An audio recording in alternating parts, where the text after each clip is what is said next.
오셨습니다. 예, 잘 나오셨습니다.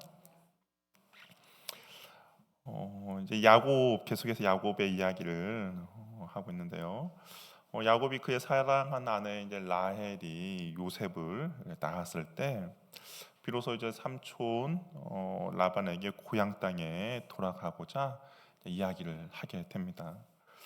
이 시기는 아마 야곱이 라헬과 그 아내 라헬을 아내를 얻기 위해서 무임금으로 14년 동안 이제 봉사한 직후였던 것 같아요. 그러니까 이제 14년이 다 다가왔을 때 이야기한 거죠.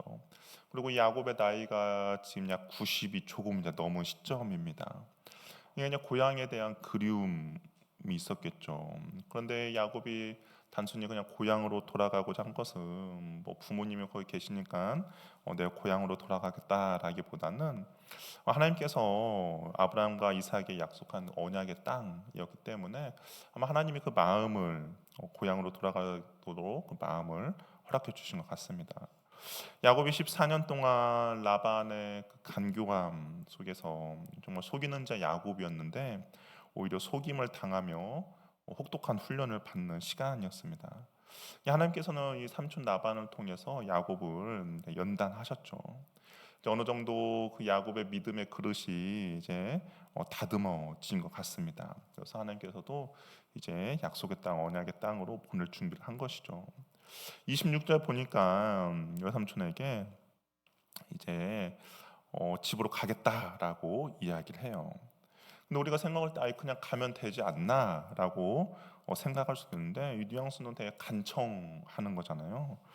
당시의 어떤 사회 구조상 이제 종살이 계약이 만료되어 임금 대신 이제 처자식을 데리고 주인을 떠나려면 주인의 허락이 필수적이었던 것이죠. 그러니까 지금 야곱은 외삼촌 라반에게 이야기하는 것이 아니라 자기의 어떻게 보면 고용주 라반에게 이야기를 한 겁니다. 그래서 뭐 자신은 정당한 권리를 요구하지만 또 한편으로는 그 라반의 승인이 있어야 이제 떠날 수 있는 그런 상황이 벌어진 거죠. 근데 만약에 주인이 노라고 하면 아내와 헤어져야 해요. 그래서 아내와 헤어지기 싫은 이제 그 종들은 어쩔 수 없이 그 주인 집에 계속 눌러 살 수밖에 없는 그런 일도 종종 벌어졌습니다. 아니나 다를까 이 라반이 야곱을 쉽게 보내주지 않죠. 우리 27절 말씀을 한번 같이 읽어보도록 하겠습니다. 27절 읽어보겠습니다. 시작.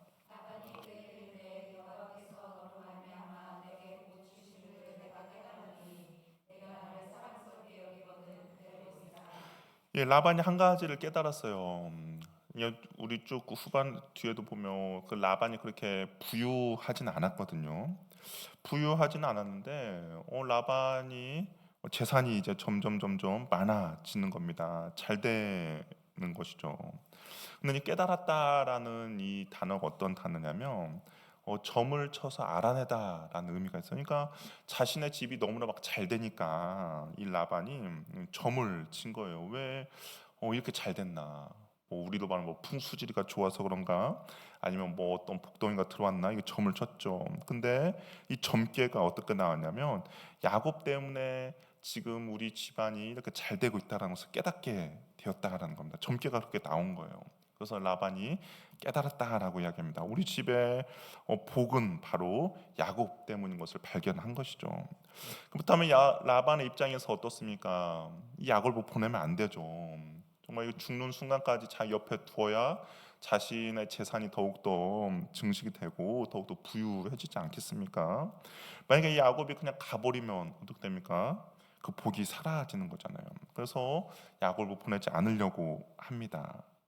근데 야곱은 이미 이제 고향에 가고자 하는 마음이 있어요. 그 삼촌한테 푸념 아닌 푸념을 하죠. 내가 14년 동안 얼마나 열심히 일했는지 아시지 않습니까? 그리고 지금 삼촌네 집은 너무나 부유해졌는데 나는 고향에 돌아갈 때 아무것도 가져갈 것이 없는 빈 털터리입니다.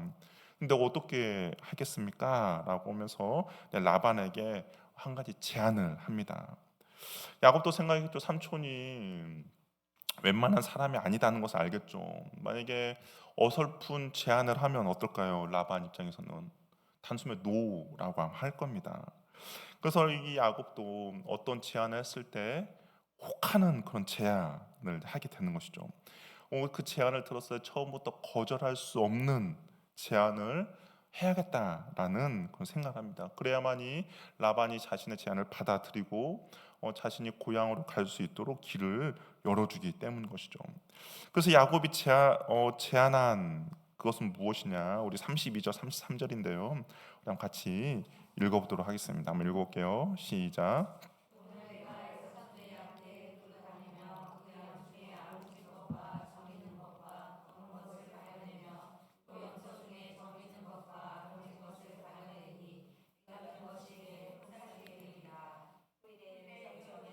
그래서 내 품삯을 조사하실 때에 나의 의가 내 대답이 되리이다. 내가 혹시 염소 중 아롱지지 아니한 것이나 점이 없는 것이나 양 중에 검지 아니한 것이 있거든 다 도둑질한 것으로 하소.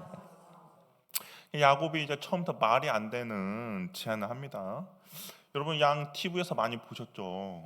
양 TV에서 볼 때 혹시 양이 어떤 색깔이죠? 어떤 색깔입니까, 양이? 흰색이잖아요. 혹시 검은 양 보셨습니까? 전 뭐 검은 양은 이게 못 본 것 같아요. 아니면 뭐 양 중에서 뭐 점이 있거나 얼룩진 양 있나? 제가 또 찾아보니까 없는 것 같아요. 이게 흔치 않는 그런 상황입니다.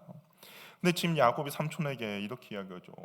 내가 검은 양이나 점이 있는 얼룩 양을 구별하여 그래서 내가 가져가겠습니다라고 이야기해요. 또 염소도 마찬가지예요. 염소는 우리나라 염소는 다 이렇게 진하잖아요. 뭐 검정색일 수도 있고 뭐 갈색 아무튼 진합니다. 근데 염소가 점이나 얼룩이 있다면 어떨까요? 흰색, 흰 염소가 있어야 돼요. 뭐 이게 절벽에 사는 막 염소도 흰 염소도 있긴 있더라고요. 근데 이제 이 일반적으로는 양은 하얗고 염소는 이제 진한 색깔입니다. 그러니까 이 야곱이 라반에게 제안한 것은 정말 확률적으로 극히 드문 그런 제안이죠. 그래서 삼촌하고 계약한 기간 동안 내가 삼촌의 양을 치겠습니다. 대신에 그 새끼가 혹시 뭐 얼룩지거나 아롱지거나 검은 것이 나오면 그것은 내가 갖고 그렇지 않는 것은 삼촌에게 다 주겠습니다라고 이야기해요. 만약에 내가 내 소유를 따로 얻었는데 거기에 혹시 아롱지거나 점 없는 것이 있다면 내가 삼촌 거를 도둑질한 걸로 알고 그렇게 알으라고. 그러니까 어떤 겁니까? 내가 절대 도둑질하지 않고 정직하게 그렇게 모으겠습니다라고 이야기를 한 것이죠. 라반의 입장에서는 어떨까요? 거절할 이유가 없죠. 야곱의 제안은 인간적인 계산으로는 사실상 이 라반이 생각할 때 제가 빈손으로 떠나겠구나, 그러니까 떠나는 것이 목적이구나라고 아마 생각을 했던 것 같습니다. 아니면 집에 빨리 가고 싶어서 제가 제정신이 아니구나라고 생각을 했을 것 같아요. 지 무덤을 스스로 파는데 굳이 말릴 이유가 없죠. 그래서 야곱이 어떻게 합니까? 그 계약을 받아들입니다. 그럼에도 혹시 모를 사태, 오늘 하루가 지나서 만약에 그 점 있는 것과 점 없는 것들이 교미를 하면 그 자식이 점 있는 것이 나올 수도 있는 상황이 발생하지 않습니까? 그때 35절을 보십시오. 계약을 맺었어요. 그리고 어떻게 합니까? 그날에 계약하자마자 이 라반 삼촌이 혹시 모를 만약의 사태를 대비합니다. 인간적인 모든 가능성을 차단을 해요. 그날의 숫 염소 중에서 얼룩무늬 있는 것과 점 있는 것을 가려요. 암 염소 중에서 흰 바탕이 아롱진 것과 점 있는 것을 가립니다. 그리고 어떻게 해요? 아들들의 손을 맡기는데 아들들한테는 이렇게 말하죠. 야, 여기 근처에서 절대 목축을 하지 마라. 어떻게 합니까? 사흘길 되는 곳에서 목축을 하라고 이야기해요. 이 사흘길은 보통 어느 정도의 거리일까요? 약 한 100km 정도의 거리입니다. 그러니까 전주에서 이게 목축을 하면 막 저기 무주나 뭐 분산 뭐 그 정도에서 이제 하라는 거예요. 남은 양 떼는 전부 하얀 양이고 남은 것은 전부 검은 연소들입니다. 결국 야곱에게 지금 현재 눈에 보이는 것은 어떤 뭐 얼룩이나 점박이가 하나도 없는 그런 양과 염소를 이제 삼촌 라반이 맡긴 거죠. 라반이 생각할 때는 아마 땡 잡았다라고 그렇게 생각했을 겁니다. 그런데 이 야곱에게도 오랜 시간 동안 삼촌의 그 양과 염소를 치면서 어떤 뭐 전문 지식이 있었나 봐요. 그 양에 대한 어떤 지식이라고 할 수가 있는데 평상시 양을 이렇게 잘 관찰했던 것 같습니다. 그랬더니 중요한 그 결과를 중요한 사실 하나 알게 되는데 하나는 뭐냐? 양이 물을 먹을 때 교미를 한다는 거예요. 그러니까 물을 먹으러 오며 그때 이제 교미가 이루어진다는 것을 하나 야곱이 알았고 또 한 가지는 교미할 때 양들에게 보여준 어떤 자극, 그러니까 어떤 자극이 새끼들에게 영향을 끼칠 수 있다라는 것을 좀 야곱이 발견한 것 같습니다. 이것이 뭐 과학적으로 근거가 있는지는 모르겠지만 그러나 또한 전혀 근거가 없는 것도 아니에요. 왜냐하면 실질적으로 짐승들의 그런 시신경들을 자극할 때, 그래서 우리가 뭐 음악을 들려줄 때 어떻습니까? 우리 그런 거 많이 봤죠. 뭐 동물들 무슨 양계장이나 아니면 소 키운 곳에서 아침에 어떻게 합니까? 음악을 들려줘요. 그러면 그 음악이 그 동물들의 생체 리듬에 영향을 줘서 육질이 더 부드러워지고 또 스트레스를 받지 않는다라고 이렇게 하죠. 또한 밤에 이렇게 양계장에 불을 켜 놓으면 닭의 그 시신경들이 자극되어서 달걀을 평상시보다 1.5배 정도 더 많이 낳게 된다고 합니다. 그러니까 이것이 뭐 전혀 근거 없는 건 아니죠. 근데 야곱이 그걸 알았던 것 같아요. 그래서 자신의 이제 전문 지식을 활용합니다. 튼튼한 것들이 물을 먹으러 올 때 그 앞에 이제 껍질을 벗긴 나무들을 이렇게 세워 두어요. 근데 이상하게 어떻게 돼요? 전부 얼룩이나 이제 점박이를 낳게 되는 거죠. 그리고 그냥 약한 양이 오면 어떻게 합니까? 어, 그런 것들을 전혀 조치를 하지 않죠. 그러니까 약한 양이 오면 약한 양을 낳게 만드는 겁니다. 그러다 보니 튼튼하고 얼룩지고 점박이는 전부 야곱의 양과 염소가 되고 약하고 흰색의 양은 라반의 그런 소유물이 되는 것이죠. 그래서 결국에는 어떻게 됐냐? 결국에는 우리 43절 말씀 한번 볼까요? 43절 말씀 한번 읽어보도록 하겠습니다. 시작.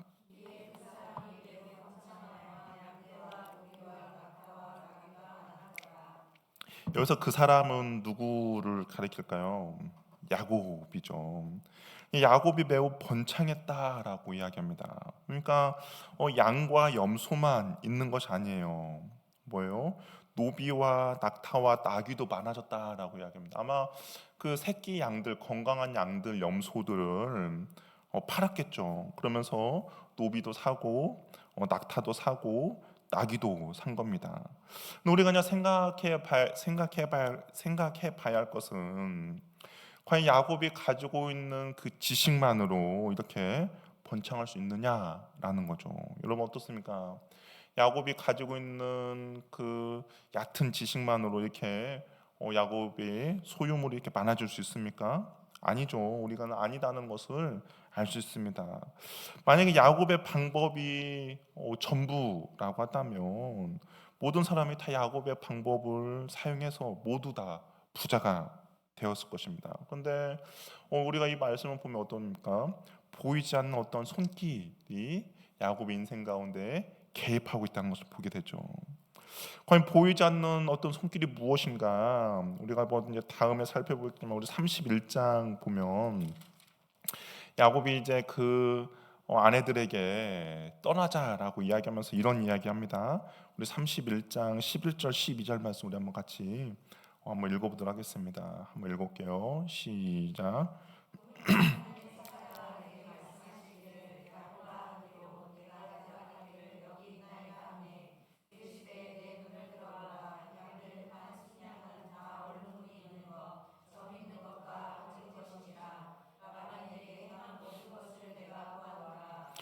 예, 야곱이 어떻게 뭐 기술이 좋아서 그런 품종이 나온 것이 아니라 하나님께서 그런 양떼들, 그런 염소떼들이 나오게 해주신 것이죠. 라반이 하는 짓을 다 보았다라고 이야기합니다. 그러면 라반이 하는 짓을 보았다라는 것은 또 어떤 의미예요? 야곱 너도 어떻게 했는지를 하나님께서 다 보셨다라는 것이죠. 야곱이 삼촌에게 어떻게 속고 삼촌이 야곱을 어떻게 공짜로 부려 먹었는지 하나님이 다 보셨다라는 겁니다. 그래서 하나님께서 야곱에게 필요한 그 물질들을 허락해 주신 것이죠. 하나님은 베델에서 야곱에게 하신 자신의 약속을 신실하게 지켜가고 있는 것을 보게 됩니다. 야곱이 형 에서를 피해서 도망 왔을 때 베델에서 길가에서 돌베개를 놓고 잠을 잤죠. 근데 그때 한 사다리가 보였습니다. 그 사다리를 보면서 하나님이 여기 계시는구나라고 했는데 그때 하나님께서 일방적으로 야곱에게 이런 약속을 해주셨어요. 우리 한번 28장을 한번 볼까요? 28장 13절에서 15절 우리 한번 보도록 하겠습니다. 28장 13절에서 15절 말씀 한번 같이 읽어보겠습니다. 하나님께서 주신 야곱에게 준 약속이거든요. 한번 13절에서 15절 말씀 읽어보겠습니다. 시작. 또 본즉 여호와께서 그에 서서 이르되 나는 여호와니 너의 조부 아브라함의 하나님이요 이삭의 하나님이라. 네가 누워 있는 땅을 내가 너와 네 자손에게 주리니 네 자손이 땅의 티끌같이 되어 네가 서쪽과 동쪽과 북쪽과 남쪽으로 퍼져 갈치며 땅의 모든 족속이 너와 네 자손을 말미암아 복을 받으리라. 내가 너와 함께 있어 네가 어디로 가든지 너를 지키며 너를 이끌어 이 땅으로 돌아오게 할지라. 내가 내게 허락한 것을 다 이루기까지 너를 떠나지 아니하리라 하신지라. 하나님께서 일반적으로 야곱에게 약속해 주십니다. 어떤 약속을 해 주시냐? 너희 할아버지 아브라함에게 약속했던 이 땅을 너에게 줄 것이다는 거죠. 그리고 너와 네 자손이 티끌처럼 많아져서 세상의 모든 족속이 너와 네 자손을 통해서 복을 얻게 될 것이다. 그리고 네가 어디로 가든지 내가 너와 동행할 것이고 네가 이 땅에 돌아올 때까지 내가 너를 떠나지 아니할 것이다라는 약속을 해 주십니다. 그러면 야곱을 생각해 보세요. 야곱은 신실하지 못했죠. 야곱은 여전히 부족했습니다. 왜냐하면 야곱이 하나님께로 돌아오겠다라고 약속했는데 14년 동안 뭐 전혀 그런 마음도 없었어요. 결점투성이었지만 어떻습니까? 하나님께서는 그 야곱에게 하신 약속을 신실하게 지켜 나가고 계셨죠. 야곱이 베델에서 홀몸으로 그죠 삼촌 라반의 집에 갔습니다. 비록 사람들의 뭐 시기와 질투였지만 어떻게 해요? 자녀들을 낳았죠. 12명의 자녀들이 지금 있습니다. 또 자신의 나름대로 이 가축들을 관찰한 것을 적용했지만 정작 하나님께 허락해 주시지 않았다면 하나님의 긍휼이 없었다면 불가능한 거죠. 하나님의 도우심과 하나님의 긍휼하심으로 많은 가축들을 얻게 해 주셨어요. 그리고 그 야곱의 마음 가운데 다시 그 약속의 땅으로 돌아가고자 하는 마음을 허락해 주신 것이죠. 야곱이 고향으로 이제 돌아가고자 결심할 때 하나님께서는 그 야곱의 부족한 것들을 채워 주신 것이죠. 하나님이 우리의 상황과 형편을 다 아시는 것이죠. 보고 계시는 것입니다. 그리고 우리의 부족함들을 채워 주세요. 무엇이 가장 필요한가? 그리고 무엇을 줘야 가장 좋을지를 하나님께서는 아시는 것이죠. 우리의 삶에서도 야곱의 상황과 같은 고난의 시간이 있을 수 있습니다. 내가 열심히 일하고 선하게 살고자 노력했지만 돌아오는 것이 아무것도 없는 것 같죠. 주변의 시기와 질투로 인해 마음이 상하거나 손해를 볼 때도 있습니다. 그러나 우리가 반드시 기억해야 될 것은 하나님은 나의 모든 상황과 형편을 다 아신다는 거죠. 특별히 우리의 눈물과 우리의 고통도 보고 계신다는 겁니다. 나를 누군가 괴롭히는 그 사람 당사자도 하나님께서는 보고 계시는 것이죠. 하나님의 시선은 하나님의 그 자녀됨에 멈춰 있다는 거죠. 그래서 그가 무엇이 필요한지, 무엇을 원하는지, 누구의 괴롭힘을 받고 누구에게 힘듦을 당하고 있는지도 주님께서는 아신다는 것이죠. 우리의 어떤 영리함과 꾀로 인생의 부요함을 얻는 것이 아니죠. 하나님의 도우심과 하나님의 긍휼하심이 있을 때 비로소 우리의 부족함이 채워지고 풍성해지는 것입니다. 그렇기 때문에 우리가 의지해야 할 분은 다른 분이 아니라 오직 신실하신 여호와 하나님 한 분뿐이죠. 우리는 비록 부족하고 연약하지만 하나님께서는 그의 신실하심과 그의 성실하심으로 그의 약속을 지켜 나가신다라는 것이죠. 우리를 향한 구원의 약속을 한 번도 잊으신 적이 없으신 분입니다. 나의 상황이 어떠하든지 그분은 신실하게 자신의 그 약속을 지켜 가시는 분이죠. 하나님 우리의 부족함들을 채워주시는 분이심을 우리는 믿고 나아가야 할 것입니다. 우리의 삶을 주님께 온전히 맡김으로 참된 평안과 약속의 번영을 누리시길 바라요. 하나님께서는 그 시선 그리고 하나님께서는 그 마음 그리고 하나님의 그 보이지 않는 손길이 그의 자녀들에게 영원히 함께 하신다는 걸 기억하셔서 오늘도 우리가 그 주님을 믿고 의지하며 나가는 은혜가 있기를 바랍니다. 우리의 모든 형편을 다 아시는 주님께서 우리에게 가장 좋은 것으로 가장 풍성한 것으로 채워 주실 것입니다. 나의 어떠함이 아니라 하나님의 신실함이 그렇게 만들어 가는 것이죠. 우리가 그 주님을 믿고 의지하며 나가는 저와 여러분 되기를 바랍니다. 기도하겠습니다. 우리 시간 기도할 때 야곱